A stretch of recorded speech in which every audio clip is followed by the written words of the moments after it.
Hello dear students and parents, welcome back again to our channel, and in today's video, as you can see on the thumbnail, I am going to discuss with you a very important topic, that is the list of all the original documents which are required to complete the process of admission and at the time of reporting to Guru NANAK institutions and Guru NANAK University, Hyderabad. So let's start with the list one by one.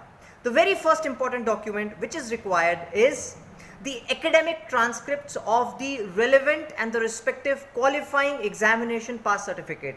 Yes, now this varies from case to case. In some cases, the qualifying exam certificate would be an O-level certificate, whereas for some courses, the qualifying exam certificate would be an A-level certificate. So it varies from course to course, but this is the most important because based on this, you can avail the available scholarships on which I'll be coming up for you all with another video in the same series. So the very first document is the academic transcripts of the qualifying examination pass certificate.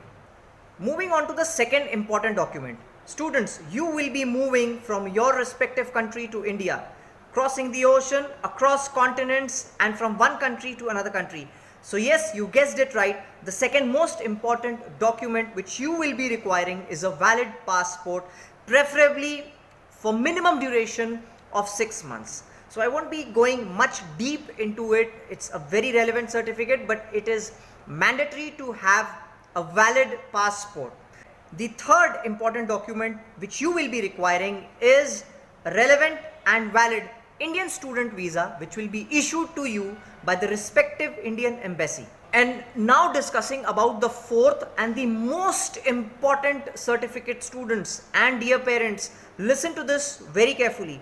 The fourth and the most important certificate, most relevant and significant document which you will be requiring is the Equivalency Certificate issued by the respective Indian embassy of your respective country. And this equivalency certificate should be at par with the standards prescribed by the Association of Indian Universities, India.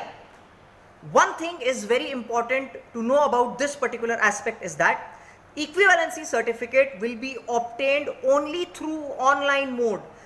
There is no way to obtain an equivalency certificate through offline mode or going to a relevant or the respective embassy's office or to the office of the Association of Indian Universities and obtain this equivalency certificate.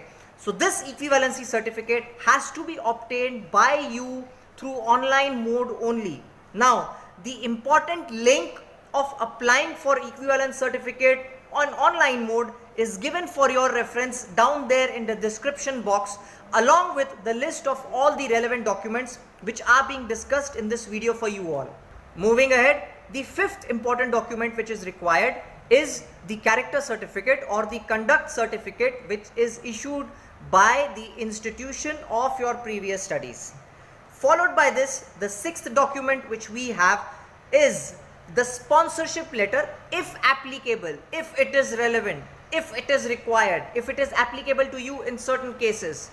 It may be required or it may not be required, but in a particular case, if at all it is required, so this particular document is also there in the list. The seventh important document which you will be requiring is the medical fitness certificate. Post-COVID, there are various standards of medical fitnesses which are issued and prescribed by various governments across the world. So in order for you to come in India, the very first thing which you will be requiring is a COVID-19 negative certificate. In addition to this, you would also need to possess an HIV/AIDS certificate that you don't possess any such STDs or relevant diseases or disorders. Now this needs to be kept in mind that these medical fitness certificate needs to be issued by a registered doctor or a registered medical practitioner. Moving ahead with the next document, the eighth document which you will be requiring is the migration certificate from the last university from where you have done your studies or from where you have completed your studies. And the ninth important document which you will be requiring is the transfer certificate, which is again issued by the institution of your last studies. So in totality, this is a complete summary of all the list of important documents which you will be requiring in original for completing the procedure of admission and during the time of reporting back here in India at Guru Nanak institutions and Guru Nanak University. The list of all the documents is given for your reference down at the description box. You can refer this video again and again, or in case of any queries, doubts, difficulties or questions, you can contact us on the helpline which is flashing on your screen, or share your feedbacks with us on admissionsafrica@gniindia.org. I hope this video was of great help to you. In order for us to serve you better, do let us know down in the comment section on what topics you want us to come up with more such information videos which will help you take a more decisive, a more precise and a better decision for you, your family and your future. Awaiting you all to welcome at Guru Nanak Institutions and Guru Nanak University, Hyderabad. Thank you.